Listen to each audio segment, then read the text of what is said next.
Hello बच्चों, कैसे हैं आप लोग। मैकेनिक्स का जो सेक्शन ये था वो आपने देख लिया होगा, क्योंकि मैंने आज सुबह ही डाल दिया था। ठीक है, और सेक्शन बी मैं सुबह इसको डाल दूंगा। तो इसका सेक्शन बी हम तैयार करते हैं, स्टार्ट करते हैं। इसमें भी 5 क्वेश्चन है और एक क्वेश्चन हमारा 4 नंबर का है। सॉरी, 5 क्वेश्चन है, 4 करने हैं, एक क्वेश्चन 5 नंबर का है। तो ये हमारा टोटल जो हमारा सेक्शन बी है ये 20 नंबर का होगा। राइट। तो हमारा जो पहला क्वेश्चन है वो है explain branch of mechanics. Mechanics एक इतना बड़ा सब्जेक्ट है कि इसको हमें एक ही सेक्शन में पढ़ना, स्टडी करना मुश्किल हो जाएगा। ठीक है, तो इसलिए हमने क्या किया, इसके छोटे छोटे हमने 3 हिस्से कर दिए। तो इसका आंसर है, ये है explain branch of mechanics. Mechanics की ब्रांच को आपको एक्सप्लेन करना है। ओके, तो इसमें हम ये देखिए, ब्रांच ब्रांच में भी डिवाइड इन 3। इसको हम 3 ब्रांच में हम इसे डिवाइड कर सकते हैं। मैकेनिक्स में भी divide into 3 branches. Okay, number 1 rigid body, number 2 solid body, number 3 fluid. Rigid body, rigid body आपको पता ही है। रिजिड बॉडी उसे कहते हैं जिसके ऊपर एक्स्ट्रा फोर्स लगे अगर, तो भी उसका ना तो कोई उसके अंदर डिस्टोर्शन होता है, डिफॉर्मेशन होता है, यानी कि वो ना बेंड होता है, ना दबता है, ना खिंचता है। उसे कहते हैं हम रिजिड बॉडी। अगर शुद्ध भाषा में कहें, rigid body as a solid body, solid body को ही हम रिजिड बॉडी कहते हैं। ठीक है, जैसे क्या, अब मैं इसके ऊपर टॉपिक नहीं बढ़ाऊंगा, फिर भी क्योंकि रिजिड बॉडी का एक क्वेश्चन इसमें अलग से है। ये है, what is the concept of rigid body. Rigid body concept क्या है, हम उसे अभी बस इसके बाद हम देखेंगे रिजिड बॉडी का कंसेप्ट क्या है। Number 2 solid body. Solid body आपको पता ही है। सॉलिड बॉडी क्या होती है, जो जैसे हमारा जस्ट लाइक मेटल हो गया कोई, और पत्थर हो गया, ये सब क्या है, सॉलिड बॉडी है। ठीक है, यही बेसिकली रिजिड बॉडी कहलाती हैं। ओके, नंबर 3 है हमारा फ्लूइड। हम फ्लूइड पे स्टडी करते हैं। हम किस पे स्टडी करते हैं, रिजिड बॉडी पर और सॉलिड बॉडी पर और फ्लूइड पे। फ्लूइड मतलब जो भी पदार्थ हमारा फ्लो करता है, जस्ट लाइक लिक्विड, जैसे ऑयल हो गया, वाटर हो गया। ठीक है ना, जो हमारे फ्लूइड फ्लो करते हैं वो सारे फ्लूइड कहलाते हैं। ठीक है, ये हमारे 3 ब्रांचेज इसकी हैं जिस पे हम स्टडी करते हैं। दूसरा क्वेश्चन है हमारा, what is the concept of rigid body. ये रिजिड बॉडी का कंसेप्ट आ गया, क्योंकि ये भी मैकेनिक्स का हिस्सा है। इसी को हमने कहा था 3 हिस्सों में इसे डिवाइड किया गया है। तो इसकी जो देखिए, a rigid body is generally defined as a body. इसको हम डिफाइन कैसे कर सकते हैं, as a body of which the distance between 2 point never changes what ever the force applied on it. मतलब इसने ये कहने की कोशिश कर रहा है कि ये मान लीजिए कोई रिजिड बॉडी है, कोई भी ऑब्जेक्ट है ये, ठीक है, सॉलिड है, कोई भी कुछ भी कह लीजिए, ये एक सॉलिड बॉडी है। इसके ऊपर जो इसके छोटे छोटे पार्टिकल से मिलकर बने होते हैं सारे हमारे जितने भी, कोई भी पार्टिकल से, कोई भी हमारे पदार्थ हैं, सब छोटे छोटे पार्टिकल से मिलकर बने होते हैं। तो इसमें जो 2 पॉइंट्स की बात की गई है इसके अंदर, देखिए, rigid body generally defined as a body on which the distance between 2 point, between 2 points मतलब इसके जो 2 पार्टिकल से, कोई भी इसमें से छोटे छोटे पार्टिकल से मिलकर बना है ये सॉलिड। इसके कोई 2 पॉइंट्स ले लो आप, एक इधर एक इधर। अगर मैं मार्कर से भी मार्क करूं अगर, तब भी जो है उन्हें इसका निशान मत समझना, वो असल में क्या है, पार्टिकल्स हैं। अगर मैं एक पार्टिकल यहाँ पे निशान लगा दूं, ये एक पार्टिकल है कोई छोटा सा, मैं उतना छोटा पार्टिकल बना भी नहीं पाऊंगा। ठीक है, और एक हमारा पार्टिकल यहाँ बन गया। ओके, ये 2 पार्टिकल बन गए। तो अगर हम इस पे कोई भी फोर्स लगाएं किसी भी तरीके से, किसी भी एंगल से, तो क्या होगा, और कितना भी कम या ज्यादा है, तो क्या होगा, इन दो पार्टिकल्स के बीच की जो डिस्टेंस है वो ना तो कम होगी ना ज्यादा होगी। यही रिजिड बॉडी की डेफिनेशन है। ठीक है, हम देखें अगर पढ़ के, वही, और rigid body is generally defined as a body on with the distance between two point. ठीक है, नेवर चेंज, कभी चेंज नहीं होगी, what ever the force applied on it. इस पे हम कहीं से भी कोई भी फोर्स लगाएं तो इन दो पॉइंट के बीच का डिस्टेंस हमारा कम या ज्यादा नहीं होगा, डिस्टर्ब नहीं होगा। ठीक है, ऑन इन अदर वर्ड, और हम दूसरे शब्दों में कह सकते हैं, it can be said that the body which does not deform. इसका क्या मतलब हुआ, डज नॉट डिफॉर्म, मतलब ये डिफॉर्म नहीं होगी, मतलब इसका रूप नहीं बदलेगा, ना ये बेंड होगा, ना ये ट्विस्ट होगा, ना ये एक्सपेंड होगा। ठीक है, इसका मतलब है कि डज नॉट, डज नॉट क्या है, डिफॉर्म, ये डिफॉर्म नहीं होगा, यानी कि इसके अंदर कोई डिस्टोर्शन नहीं आएगा, कोई विकृति नहीं आएगी, ये जैसी है वैसा ही रहेगा। दो पार्टिकल के बीच का डिस्टेंस कम या ज्यादा कब होगा, या तो हमारा ये ऑब्जेक्ट खिंच जाए या हमारा ये दब जाए। जैसे कोई रबड़ है, अगर ये पीस रबड़ का होता, सपोज मेरे हाथ में क्या है, ये एक रिजिड बॉडी है, सॉलिड बॉडी है, अगर अगर सॉलिड बॉडी तो हो, बट क्या है कि वो हमारा कोई ऐसी बॉडी हो जो मैं बताने जा रहा हूं, अगर ये रबड़ होती तो इन दोनों बीच का जो डिस्टेंस है, दो पार्टिकल्स के बीच का डिस्टेंस, अगर हम इसे ऐसे करके दबाते तो दो पार्टिकल के बीच का डिस्टेंस कम हो जाता, और अगर हम इसे खींचते तो इसके दो पार्टिकल के बीच का डिस्टेंस बढ़ जाता। तो इसका मतलब वो रिजिड बॉडी नहीं है। ठीक है, तो यही कहना चाह रहा है, deform, does not deform under the influence of forces, कि जो इसके फोर्स के प्रभाव से क्या होता, इसका जो डिफॉर्मेशन नहीं होता। डिफॉर्मेशन का मीनिंग है कि इसका रूप चेंज नहीं होता, जैसा है ये वैसा ही रहता। ठीक है, नोन एज रिजिड बॉडी, ऐसी बॉडी को हम रिजिड बॉडी कहते हैं। ठीक है, अब आता है हमारा question number 3, laws of mechanics.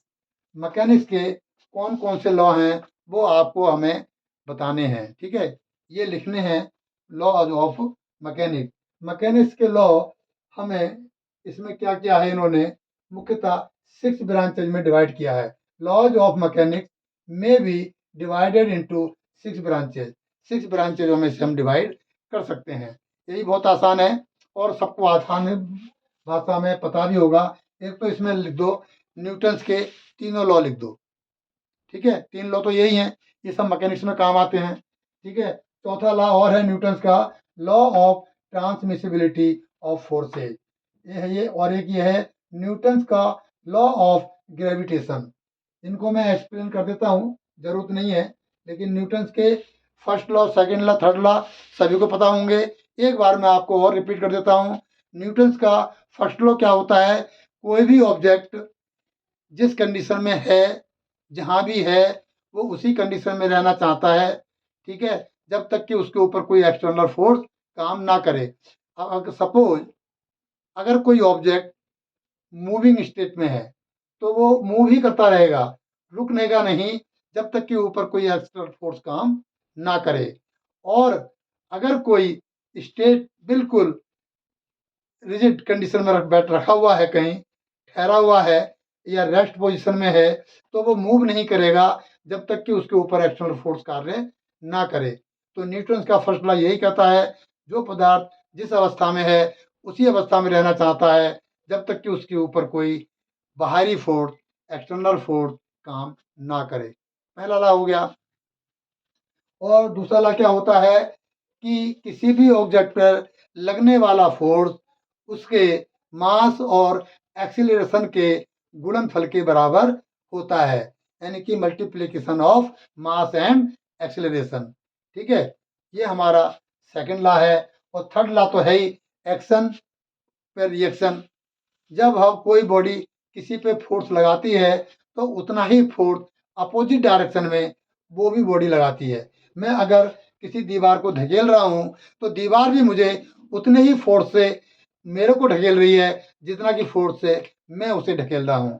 यानी कि ये एक्शन पे रिएक्शन, ये हमारा न्यूटन का थर्ड लॉ है। एक और है न्यूटन्स लॉ ऑफ ग्रेविटेशन। अब ये लॉ आपने नहीं पढ़ा होगा, मैं आपको इसको बता देता हूँ एक्सप्लेन करके। सपोज ये दो ऑब्जेक्ट हैं हमारे, ये हमारे दो ऑब्जेक्ट हैं, ये इसका सेंटर ऑफ मास है दोनों का, यहाँ से और इन दोनों की जो डिस्टेंस है सपोज वो हमारी क्या है, आर है, ये हमारी आर है। इसका जो मास है हम मान लेते हैं m1 और ये मान लेते हैं हम m2, राइट। तो जो हमारा ये भी न्यूटन्स का लॉ है कि न्यूटन्स ने क्या खोज की कि इन दोनों जो हमारा फोर्स है, फोर्स F, ये समानुपाती किसका होगा, m1 इंटू m2 के, दोनों के फोर्स के, और डिवाइडेड बाई आर स्क्वायर के। ये फार्मूला इन लोगों ने बनाया, किसने, न्यूटन्स ने, कि अगर दो मास, दो ऑब्जेक्ट रखे हुए हैं किसी पर्टिकुलर डिस्टेंस के ऊपर तो क्या होगा, जो इसके इन दोनों के बीच में, इन दोनों के बीच में एक फोर्स लगता है, एक अट्रैक्शन फोर्स लगता है, वो बराबर किसके होता है, दोनों के मास के गुणनफल के बराबर होता है और डिवाइडेड बाई इन दोनों की डिस्टेंस के स्क्वायर के, ये होता है फोर्स। ठीक है, अब ये तो समानुपाती हो गया। अब एफ ये बराबर करें तो क्या होगा, ये हो जाएगा G m1 m2 divided by R square के। अब जी क्या है, यही ग्रेविटेशनल फोर्स है, यही ग्रेविटी फोर्स है, यही ग्रेविटी फोर्स है जो कांस्टेंट रहता है, जिसकी वैल्यू 9.8 होती है। इसी के नाम पे इसका नाम पड़ा है law, Newton law of gravitation. ये जो फोर्स है अगर हम देखें तो हर ऑब्जेक्ट, कोई भी पदार्थ, हर पदार्थ एक दूसरे को अपनी अपनी तरफ अट्रैक्ट करता है। उन दोनों के बीच में लगने वाला जो फोर्स है वो कितना होता है, वो इतना होता है m1 m2 divided by R square multiply by gravity force. ठीक है, अगर कोई किसी के अंदर मास है तो उसकी कोई ना कोई ग्रेविटी फोर्स भी होगी और दोनों का अट्रैक्शन भी होता है। तो दोनों के बीच में न्यूटन्स के इस लॉ के हिसाब से हर कोई ऑब्जेक्ट एक दूसरे ऑब्जेक्ट को अपनी ओर खींचता है, और खींचने वाला जो फोर्स है वो कितना होता है, ये इतना होता है। ये आप इसे नोट कर लें, F बराबर होगा G multiply by m1 into m2 divided by R square के। ठीक है, ये हो गया हमारा न्यूटन लॉ ऑफ ग्रेविटेशन। ठीक है, ये जिसको कहते हैं न्यूटन लॉ ऑफ ग्रेविटेशन। अब हमारा रह गया इसमें एक पांचवा लॉ है, लॉ ऑफ ट्रांसमिसिबिलिटी फोर्सेज। तो ट्रांसमिसिबिलिटी ऑफ फोर्सेज क्या होती हैं कि सपोज ये कोई एक पिंड है और इसमें हमारा, देखो छोटे छोटे पार्टिकल्स तो होते ही हैं, कोई भी पिंड, कोई भी एटम, कोई भी जो ऑब्जेक्ट बना हुआ है छोटे छोटे पार्टिकल में, मान लो एक पार्टिकल हमारा ये है, इस पे हमारा कोई फोर्स लग रहा है एफ, सपोज ये फोर्स लग रहा है। अब इसका जो नाम देखो, नाम क्या है, ट्रांसमिसिबिलिटी, यानी कि जो ये फोर्स है अपनी फोर्स को आगे ट्रांसफर करती है किसी दूसरे पार्टिकल्स को, और वो भी किसमें, स्ट्रेट लाइन में। ध्यान रहे स्ट्रेट लाइन जरूरी है, जब ये फोर्स है आपने पढ़ा भी होगा, ये एक स्ट्रेट लाइन पे ये काम करेगा, बिल्कुल स्ट्रेट लाइन में। अब ये फोर्स, ये हमारा मान लो F1 है, ये हमारा F2 है, कोई भी यहाँ पे एक पार्टिकल ये हो गया, एक ये हो गया, एक ये हो गया, आप ये फोर्स कहीं भी लगाओगे इस पूरे पिंड पे कोई फर्क नहीं पड़ेगा, सब इक्वल रहेंगे। ठीक है, क्योंकि अगर ये सीधे एक ही लाइन में फोर्स लग रहे हैं, अगर थोड़ा सा ये फोर्स हट जाए तो इस जो हमारा पिंड है, ये जो हमारा ठीक है, इस पर फिर आपका असर पड़ेगा। कोई भी ऑब्जेक्ट है ये, उस पर इफेक्ट पड़ेगा। एक स्ट्रेट लाइन में इसका इफेक्ट नहीं पड़ेगा। इसी को लिए इसकी लॉ कहते हैं, law of transmissibility of forces. ये जो फोर्स है एक दूसरे को अपने फोर्स को ट्रांसमिट कर देते हैं, इसीलिए इस लाइन पे कोई भी इफेक्ट पड़ने वाला नहीं है। यही फोर्स आप कहीं भी लगाओगे कोई फर्क नहीं आएगा, इतना भी फर्क नहीं आएगा। यहाँ लगाओ फोर्स, मान लो ये सॉलिड है, यहाँ लगाओ फोर्स या ये फोर्स आप इधर लगा दो, कोई इफेक्ट पड़ेगा? बिल्कुल नहीं पड़ेगा। मान लो ये फोर्स हमारा F1 लगा और ये फोर्स हमारा, ये भी हमारा F1 ही होगा। इस पे रत्ती भर फर्क आने वाला नहीं है। अगर ये पिंड इधर को ढिकल रहा है तो यहाँ लगाओगे फोर्स, तब भी उतना ही आगे को खिसकेगा जितना यहाँ लगाने से फोर्स हो रहा है। इट मीन्स कोई इफेक्ट पड़ने वाला नहीं है। तो इस तरह के फोर्सेज को हम क्या बोलते हैं? ट्रांसमिसिबिलिटी फोर्सेज बोलते हैं, जो एक ही लाइन पे काम करते हैं। ठीक है, मेरे ख्याल से क्लियर हो गया होगा। छठा है parallelogram of forces. Parallelogram of forces आपको याद आ जाएगा जब मैं डायग्राम बनाऊंगा तो। ठीक है, बस एक मिनट। मान लीजिए दो फोर्सेज हमारी, दो फोर्सेज हैं, एक की डायरेक्शन तो हमारी क्या है? ये वाली है, और एक की डायरेक्शन सपोज ये वाली है। ठीक है, अगर मैं इसे कह दूं O और इसे कह दूं मैं X और ये कह दूं मैं Y, ठीक है, तो अगर क्वेश्चन में आए कि इसका रिजल्टेंट फोर्स निकालो, तो इसका ही हम क्या करते हैं? पैरेललोग्राम लॉ ऑफ फोर्सेज के तरीके से हम इसे निकालते हैं। पैरेललोग्राम मतलब जो OY है इसके पैरेलल में एक फोर्स, यही फोर्स अगर हम यहाँ शिफ्ट कर दें, अगर ये फोर्स मैं यहाँ शिफ्ट कर दूं, इसका मैग्नीट्यूड और डायरेक्शन दोनों की सेम है। देखो डायरेक्शन भी दोनों की सेम है, और जो मैग्नीट्यूड है ये यहाँ से यहाँ पे देखो, ये मैग्नीट्यूड भी सेम है, तो कोई फर्क नहीं पड़ता, हम इधर लगा देंगे। ऐसे ही OX को आप इधर शिफ्ट कर दो, दोनों का, इसका OX और Y हम इसे R कह देते हैं, कोई बात नहीं, है ना।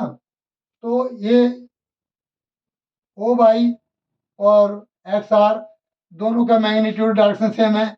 ऐसा ही YR और OX का भी मैग्नीट्यूड एंड डायरेक्शन सेम है। तो क्या होगा? इन दोनों का जो रिजल्टेंट फोर्स है वो हमारा क्या होगा? ये कहलाएगा, ये हमारा रिजल्टेंट ऑफ फोर्स है दो फोर्स का। हम इसे कह सकते हैं वेक्टर A और ये वेक्टर B। ठीक है, तो इनका जो रिजल्टेंट फोर्स है इसी को पैरेललोग्राम ऑफ फोर्सेज बोलते हैं, इसी को parallelogram of law of forces बोलते हैं। ठीक है, ये हमारे हो गए 3 क्वेश्चन हो गए लॉज ऑफ मैकेनिक्स। ठीक है, अब लॉज मैकेनिक्स रह गया, what is the construct of rigid body हो गई। ओके, हमारे हो गए 3 क्वेश्चन हो गए। अब हम चौथा क्वेश्चन करेंगे। इसके लिए मैं इसको पहले थोड़ा सा क्लियर करके लिख लेता हूँ। बस 2 हमारे फोर्सेज रह गए हैं। हाँ, तो ये हमारा जो क्वेश्चन नंबर 4 है वो क्या है? What are the law of engineering. ये भी मैकेनिक्स होती है, इंजीनियरिंग मैकेनिक्स।